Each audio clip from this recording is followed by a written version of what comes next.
queria começar parabenizando o evento. Fiquei feliz de ver que, justamente como você falou, que 2 eventos tão próximos, que só reforça justamente a importância desse tema e a importância que esse tema tem para o governo. Tá?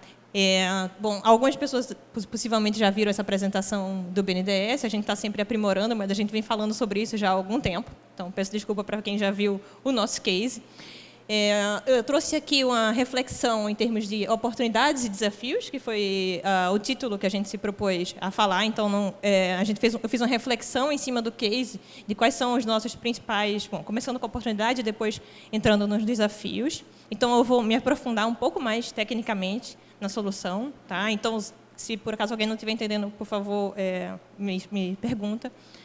E eu sou da equipe do Laboratório de Inovação do BNDES. Nós começamos esse trabalho em 2017.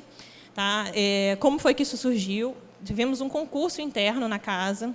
Naquela época, o BNDES estava sendo muito atacado pela mídia, com a questão da Lava Jato, e o governo, de forma geral, o BNDES também. E o nosso concurso foi como que a gente responde a essas questões da sociedade. E, a partir disso, toda a casa se envolveu, né? Nós temos mais de 2.000 funcionários, houve 330 ideias, e nós teve uma votação popular, então nós ficamos entre as 10 melhores ideias, as 10 melhores ideias fizeram um pitch para os superintendentes da casa, e nós fomos selecionados como uma das 2 ideias a serem implementadas. E eu estou falando isso para vocês entenderem, primeiro, que tudo isso aconteceu dentro de uma empresa pública, né? Então, isso pode inspirar outros concursos como esse. E, segundo, para vocês entenderem que isso não é uma iniciativa de uma gerência ou uma iniciativa de uma área dentro do BNDES, isso teve o respaldo de toda a empresa. Nossa motivação de usar blockchain é associado à crise da confiança. Tá? A palestra passada foi excelente e focou no uso de blockchain para interoperabilidade. Aqui eu estou falando de outra coisa, eu estou falando do uso de blockchain para aumentar a confiança na sociedade. Tá? A sociedade confiar e se engajar mais com o que o governo vem fazendo. Bom, e aí eu começo citando aqui um dado que a Marcela citou, que é um instituto, a Dilman, que faz uma pesquisa sobre confiança em vários países do mundo há 2 décadas. E eles mostraram em 2017 um relatório que se chamava Uma Implosão da Confiança. Então, eles mostraram que, de acordo com o que vem acontecendo com a explosão de informação, enfim, vários fatores, fizeram com que as pessoas, hoje em dia, elas sejam muito mais descrentes nas informações que vêm. Né? Daí vem também a questão de fake news e a crise de confiança, e que eles definem em 4 aspectos: governo, mídia, NGOs, né, que é ONG, e empresas. Tá? Então, aí, isso foi em 2017. Mais recentemente, a gente olhou o Dilman de novo e os dados não mudaram praticamente nada. Né? Se vocês olharem aqui, em termos de confiança, tá, o número vai de 0 a 100. Tá? A gente estava em 24, foi para 18 e agora está em 28. Então, a gente está ali, até 50 é desconfiança. Então, a população brasileira ela desconfia muito do que está acontecendo no governo. Né? A gente, entre os 26 países que eles pesquisam, a gente está em 24º. Eu estou dizendo isso aqui também para dizer o tamanho do problema que a gente tem. Tá? Então, assim, se a população confiasse, a gente não estaria discutindo isso. A gente só está discutindo isso e a gente tem um prato cheio para discutir porque a gente tem solução onde a gente tem problema. Então, a gente tem realmente uma questão de problema que atravanca muitas vezes o desenvolvimento do nosso país e a gente fica em discussões intermináveis porque a gente tem essa questão da falta de confiança. Bom, e aí dentro da iniciativa do BNDES, a gente começou a trabalhar em 3 aspectos. O primeiro aspecto é associado a soluções para transparência, como que a gente lida com as informações que a gente cria e que a gente disponibiliza para a sociedade. A segunda, já que a gente é um banco de desenvolvimento, como que a gente fomenta, a gente entendeu que essa é uma tecnologia importante, a gente entendeu que ela é inovadora, então como a gente fomenta o uso da tecnologia no ambiente brasileiro. E a terceira, articulação e cooperação. Então, como várias pessoas falaram aqui, essa é uma tecnologia de rede, é uma tecnologia que é ainda mais importante que outras, que a gente dê um empurrãozinho para a roda começar a girar, para a gente criar a rede e comece um ecossistema a florescer aqui no país. Tá? Essa apresentação eu vou focar mais no primeiro tópico, Em outras oportunidades, a gente pode discutir melhor outros tópicos, tá? Apesar de eu vou citar aqui rapidamente a questão de fomento. E aí, em termos de desenvolvimento de sistemas que a gente fez, ou que a gente está utilizando para os nossos processos do banco, o que a gente focou foi, como eu falei, a questão da transparência. E aí, a gente tem 2 principais projetos para isso. Tá? Eu vou explicar nos slides seguintes. Em 2018, que foi quando a gente começou para valer, né, no final de 2017 e 2018, a gente fez simulações dessas 2 soluções. E, nesse ano, a gente criou uma operação real, tá? Uma operação rodando em produção em pequena escala. Então, vou começar falando da primeira iniciativa, que a gente chama de TrueBudget. TrueBudget não foi uma iniciativa que a gente criou, é uma iniciativa lá do KfW, que é como se fosse o BNDES da Alemanha, é um banco de desenvolvimento da Alemanha, que eles, na época lá do concurso de inovação, eles vieram conversar conosco, por uma feliz coincidência, sobre um sistema que eles estavam desenvolvendo, o TrueBudget, para promover questões na África, tá? Era para os desembolsos que eles fazem para a África.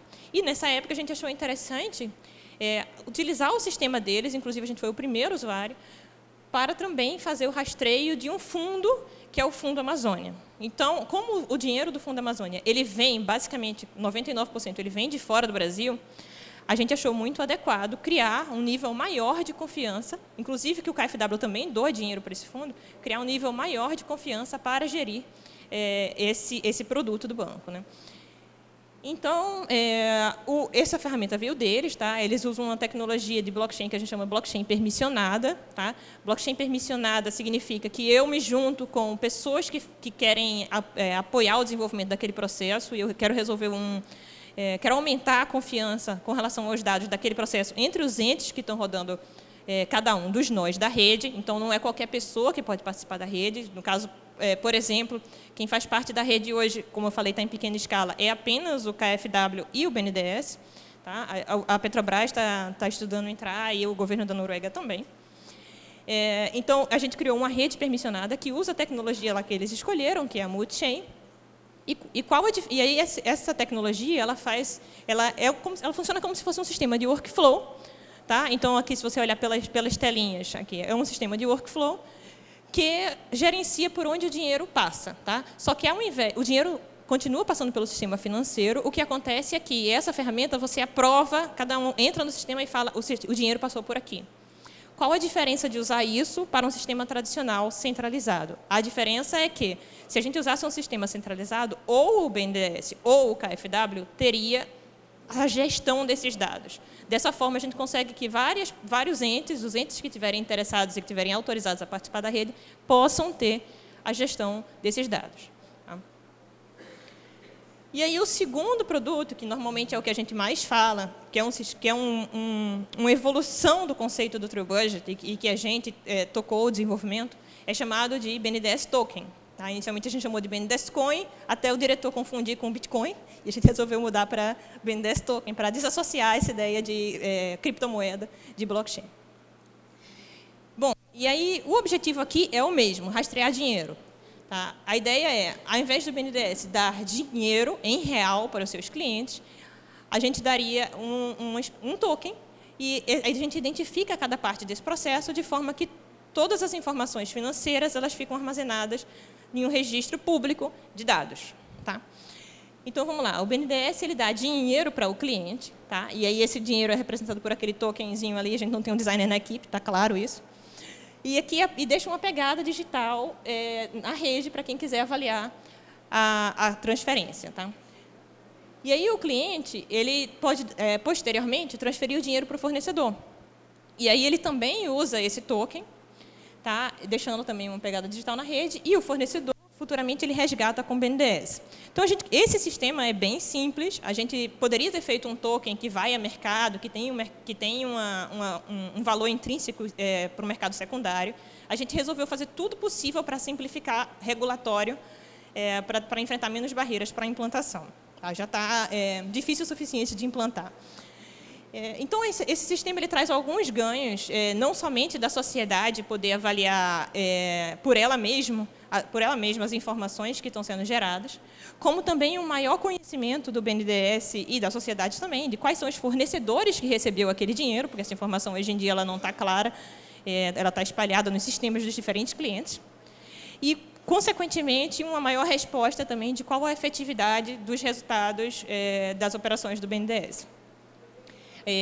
E, além disso, quando a gente consegue juntar dinheiro com o sistema, a gente tem o ganho que a gente chama compliance by design. Porque hoje, como é que funciona? Hoje a gente tem o sistema fluindo pelos bancos, né, pelo sistema financeiro, e as regras nos sistemas. Então, a gente tem um sistema de operações do banco que checa todas as regras lá dos empréstimos. Quando a gente junta as duas coisas, dinheiro com o sistema no mesmo fluxo de informação, a gente consegue dizer que aquele dinheiro só vai para aquela pessoa se ele satisfaz aquelas regras. Então, o empréstimo ele já tem o que a gente chama de uma compliance pré-definida, uma compliance a priori. Eu não tenho que ficar checando aquelas regras no acompanhamento a posteriori. Então, tem uma equipe do banco que fica checando essas regras, muitas vezes por amostragem, muitas vezes não. E esse trabalho poderia ser minimizado com o uso desse sistema. Bom, para isso, a gente usou uma blockchain pública, tá? Foi a nossa opção, porque a gente queria gerar um nível máximo de confiança. Então, quando a blockchain é pública, qualquer pessoa, inclusive eu, você, pode baixar um nó na sua casa e conferir que todas aquelas transações são realmente o que foi anunciado que é. Então, eu posso ver com os meus próprios olhos digitais, entre aspas. Muito embora a gente tenha vantagens e desvantagens com relação a isso. Tá? Opa, passei sem querer. A gente fez algumas provas de conceito lá atrás e a gente evoluiu com um piloto com a Ancine, que foi o que eu falei, rodar com uma pequena escala esse ano. E uma outra questão regulatória também que a gente minimizou foi que cada BNDES token aqui vale R$1. E a ideia seria que quando a gente empresta dinheiro com o BNDES token, a gente guarda o real, a gente não cria dinheiro. Tá? Bastante importante essa simplificação regulatória. E aí, dentro do contexto do desenvolvimento desse sistema, a gente também criou dashboards que as pessoas podem ver as informações que estão lá dentro da blockchain. E aí a gente criou esse dashboard. Só que criar um dashboard e oferecer para a sociedade não faz muito sentido, porque a gente quer que a sociedade confie na informação sem confiar na gente. Então, o ideal é que a pessoa usuária, que a sociedade, ela consiga ver a informação sem ser pelo BNDES. Então, o que foi que a gente pensou aqui? No nosso dashboard, cada uma das linhas, né, que demonstra uma transação financeira, ela é linkada a um sistema que é o sistema padrão dessa plataforma que a gente utilizou. Então, é um visualizador, na verdade, não é um dos mais usados, né?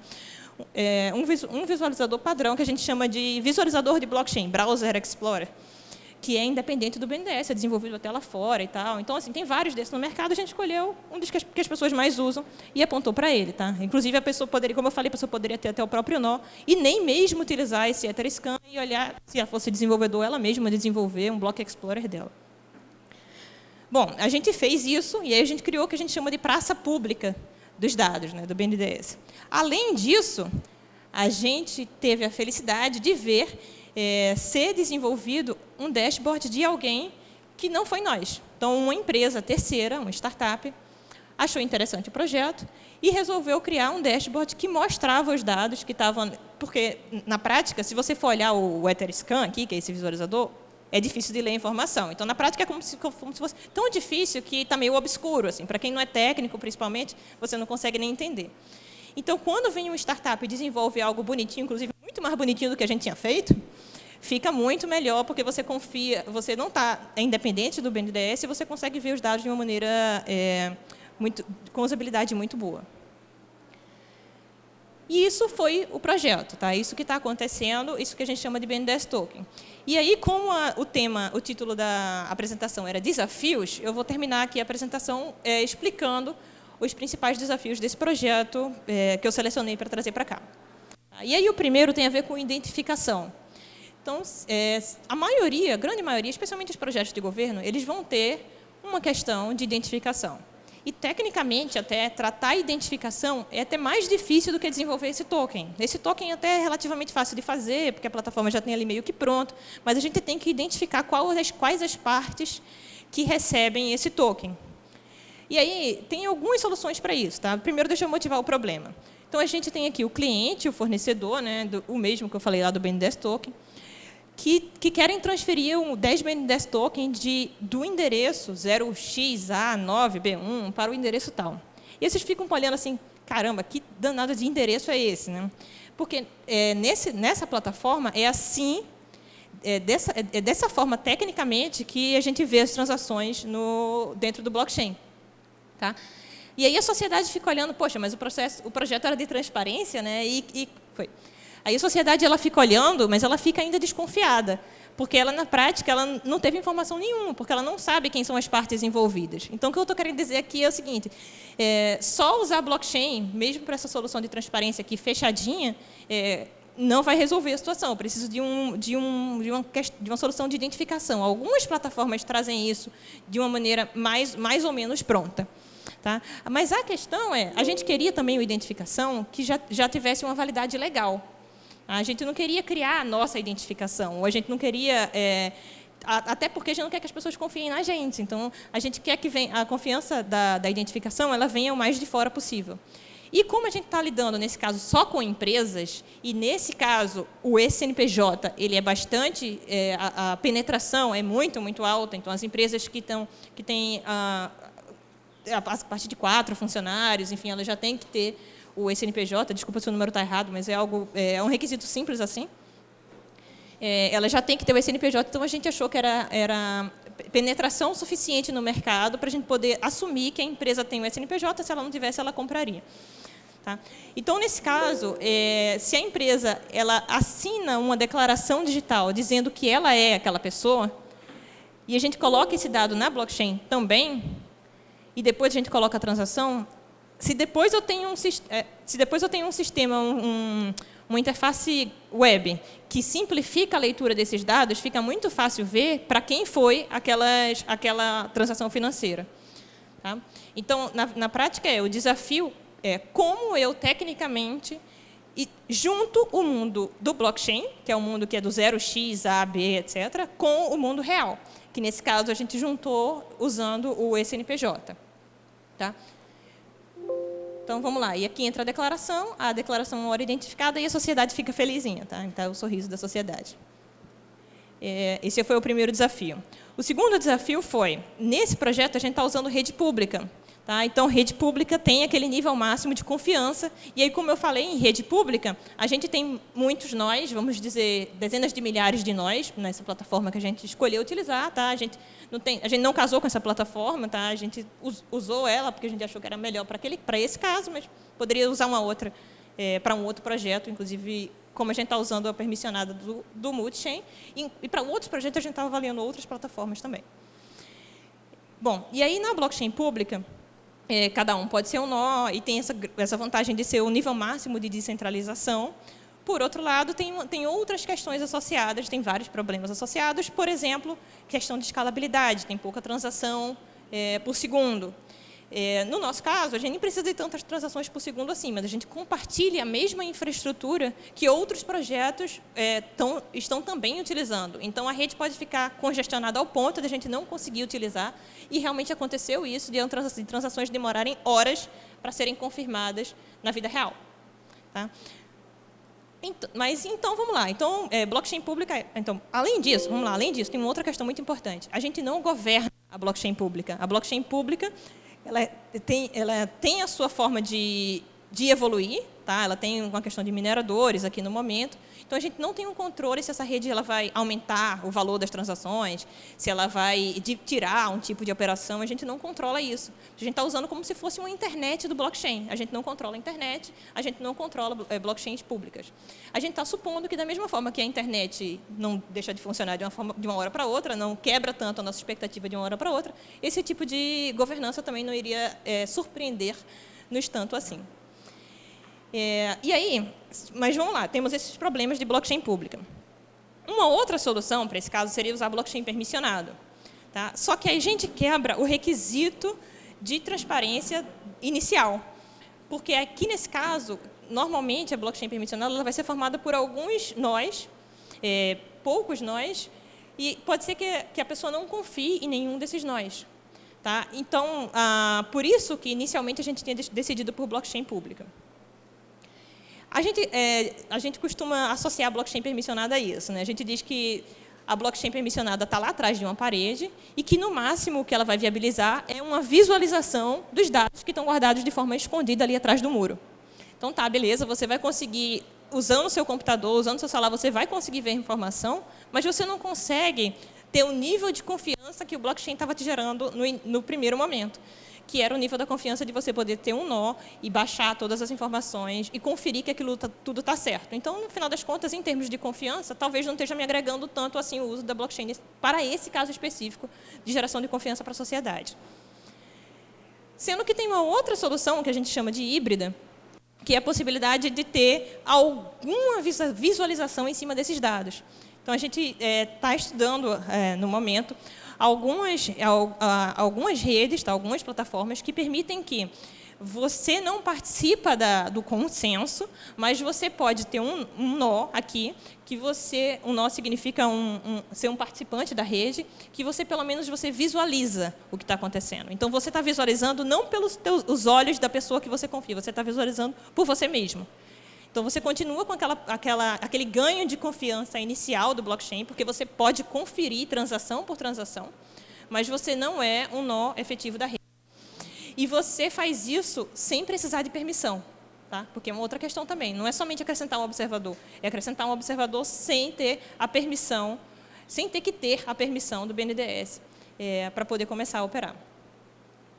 E, falando nisso, nós temos visto que em alguns países do mundo têm feito soluções parecidas para lidar com essa questão de infraestrutura de blockchain, né? Então, além de trabalhar no BNDES, eu participo de um grupo da ONU de blockchain, tá? Junto à Marcela também participo.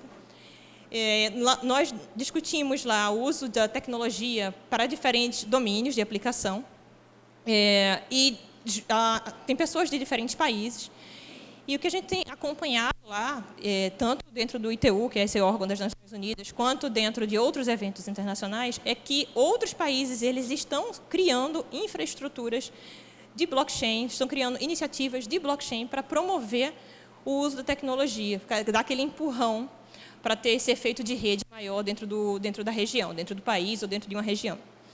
E aí, por exemplo, a gente tem aqui o Alastra, que está fazendo caso na Espanha, né? Algumas são públicas e privadas e algumas são só públicas. A gente tem o LACChain, que é uma iniciativa lá iniciada pelo BID, que está fazendo aqui uma infraestrutura dentro da América Latina. O Inatiba não tem uma infraestrutura digital, não tem uma internet do blockchain digital, mas ele é uma infraestrutura público-privada também para discutir a regulação, tentar levar as startups ao governo e vice-versa. E a gente tem também a iniciativa da União Europeia, que já atinge mais de 30 países da União, já atinge 30 países e mais a Comissão Europeia, onde eles estão discutindo lá como criar esse governo, que é um governo mais conectado, é um governo que as pessoas informam os dados somente uma vez, no discurso aqui que o secretário Renan estava explicando na apresentação anterior, muito interessante. Então, assim, eu queria trazer aqui, em termos de infraestrutura, nós optamos pela pública, nós estamos de olho nessas iniciativas e trazer aqui para vocês, porque parecem iniciativas que a gente pode pensar aqui para o país também. Os outros dois riscos têm a ver com o fato que a gente sempre diz, né? O blockchain ele cria sistemas imutáveis. Então, vamos lá. Isso é para o bem e para o mal. Sistemas imutáveis têm vantagens, mas dá medo para quem vai fazer sistema também. Por quê? A gente pode ter risco de ataques, e aí você imagina, sai uma notícia, a gente lança o BNDES Token e no dia seguinte sai uma notícia. O BNDES Token é atacado por um hacker. Como é que fica o risco para a gente de fazer esse tipo de lançamento, né? E depois que ele é atacado, como é que você resolve se o sistema é imutável? Como que você vai lá e minimiza o ataque do hacker, né? Ou outra questão também, eu posso ter um bug que não foi nem atacado por um hacker, mas eu quero evoluir, é um bug de uma especificação, ou a lei mudou, e eu preciso alterar aquele smart contract. Mas ele é imutável, como é que eu lido com isso? E aí esse é um desafio real de qualquer projeto de blockchain, especialmente em blockchain pública, quando você não tem controle do que os nós vão decidir, se você criar uma versão nova do smart contract, se ele vai atualizar ou não.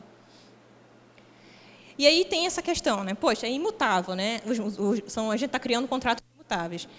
Mas é isso mesmo, aí a gente tem está escrito em pedra, né? Para quem viu a apresentação no Blockchain Gov, a gente falou sobre isso. O Gladstone fez uma excelente apresentação, justamente ilustrando, trazendo aqui a questão da confiança de um ponto de vista negativo.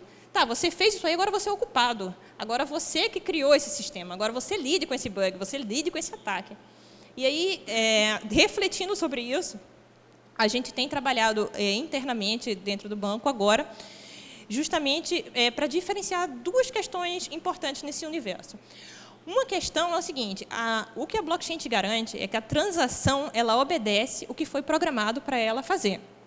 Então, o que os nós da blockchain estão fazendo é garantindo, sim, que aquele contrato, da forma como ele foi publicado, ele efetivamente ele roda da forma correta. Não está havendo manipulação do que foi pré-acordado. Uma outra coisa é se o contrato, o programa que eu fiz, ele obedece à legislação. A legislação pode mudar, né? Então, se a legislação mudar, isso não tem a ver com os nós, né?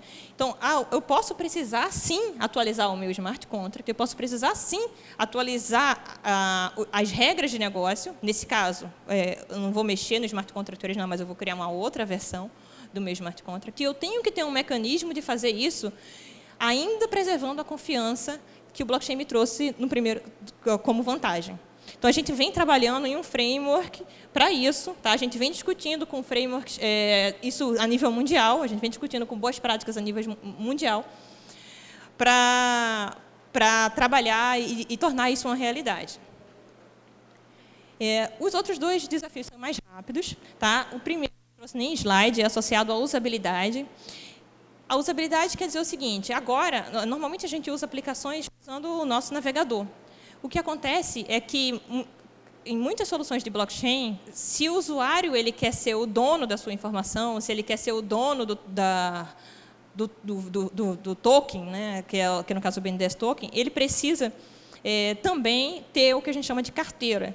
E isso traz uma série de questões de usabilidade, que é também um desafio, não quero entrar aqui no detalhe, mas como que o usuário pode ter essa posse desse token, pode ter o benefício do blockchain de ter essa posse, e, ao mesmo tempo, não tornar a vida dele tão difícil, né? Como que eu consigo recuperar se ele perder, que mecanismos que eu dou para ele, como que eu crio uma interface amigável o suficiente para esconder as complexidades do uso do blockchain para essa finalidade.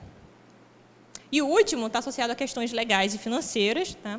Então, aí porque nesses primeiros eu falei de coisas muito técnicas, tá? Mas, na verdade, o que eu posso dizer, assim, vendo a nível mundial mesmo, é que a tecnologia está se resolvendo, ela vai se resolver, a regulação é que está impedindo a maioria dos casos de uso de blockchain de seguir adiante, e a gente, no governo, a gente tem uma grande responsabilidade sobre isso.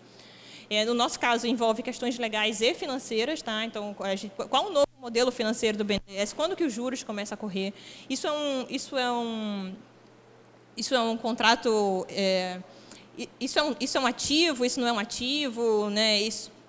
Enfim, tem toda uma questão legal ali que está sendo discutido e, infelizmente, o projeto está avançando menos nesses aspectos. A gente tem que voltar a andar com esses aspectos. É um desafio enorme para isso poder realmente virar uma operação em larga escala. Então, assim, os projetos de blockchain eles têm que andar juntos, tecnologia e regulação, para ter sucesso lá na frente, senão alguma hora isso vai parar. E aí, associado a esse slide final, esse desafio final de regulação, eu queria trazer também, deixar como slide final uma recomendação de leitura, né, uma propaganda. Aí a gente escreveu um artigo, escrevi junto com a Vanessa Almeida, que é a nossa gerente de inovação lá no banco, inspirado também em leituras internacionais, inspirado em cases que a gente vem estudando. Como que a gente, como governo, a gente pode aí agora atuar naquela parte de fomento, né? Como que a gente pode fazer para que essa regulação seja empurrada, para que as pessoas tenham mais capacidade técnica para fazer isso acontecer? Como que a gente cria uma infraestrutura nacional para ajudar, tanto em termos de rede, quanto em termos de identificação, quanto em termos de juntar com o real, né, a nossa moeda real, com o valor que está sendo transacionado da blockchain.